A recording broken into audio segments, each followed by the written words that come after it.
อืเหยื่อแพงไม่กัดใช่ไหมไอ้เหี้ยกัดวีเบดโอ้โหแต่ตัวแบบว่า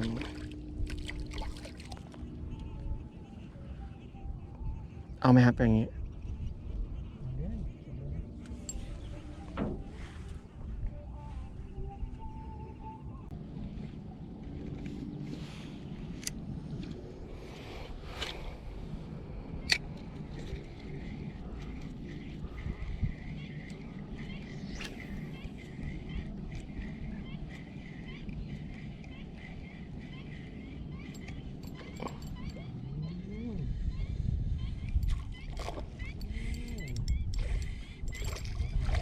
โอ้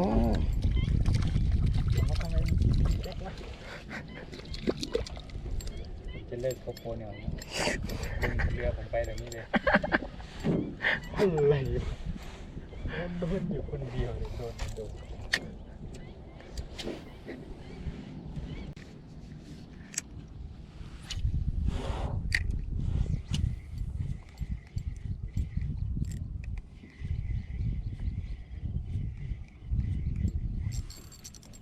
โอ้กูเลิกโคลงเลยครับเรือผมเลยลงไปเดี๋ยวนี้เลยนะครับแม่งกัดเหยื่อถูกครับวีเบดไอ้เหี้ยไซส์สวยไปลงไปไหนก็ไปครับใต้น้ำไป โอ้ได้ครับได้ตัวนี้สวยโคเนียวก็โดนปลากัดผมก็ดีใจผมมีโคเนียว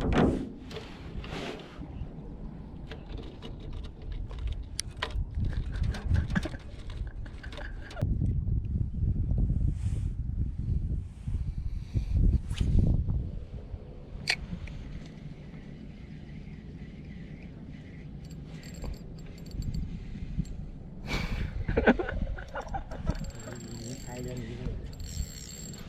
อะไรอ่ะ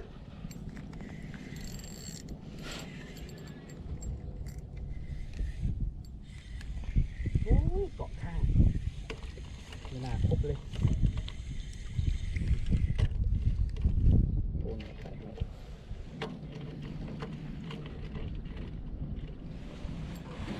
ตะขอระฆังครับผม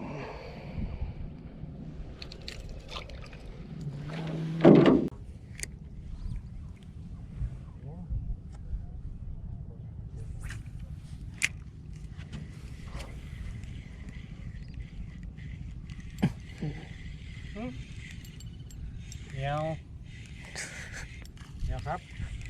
อะไรของเหนียวครับ โดนทุกดอกเลยผมจะไม่เล่นกับเหนียวจริงๆนะครับผมเขาเรียกว่าป้ายยาครับนั่นไงครับ ถ้าผมเก็บตัวเล็กแบบนี้ผมผมได้เยอะกว่าเหนียวนะ เชื่อแถมสามเงี้ยงเลยไปดีไปก็บอกพ่อกับแม่มา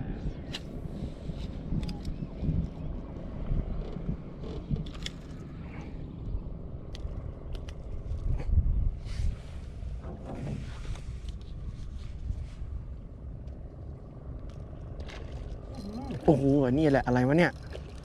โอ้เจอโทฟี่ครับค่อยๆครับผมพายอยู่ไหน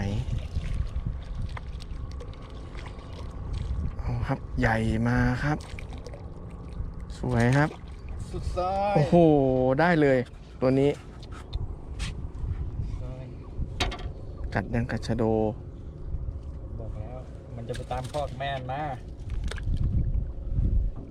สวยครับ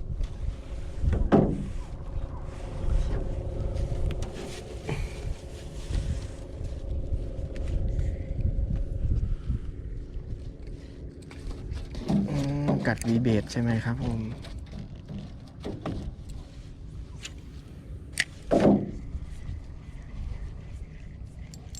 อ๋อมันอยู่ตรงนี้นี่ว่ายอมครับอย่าไปยอมกัน เก็บได้ไหมวะเนี่ย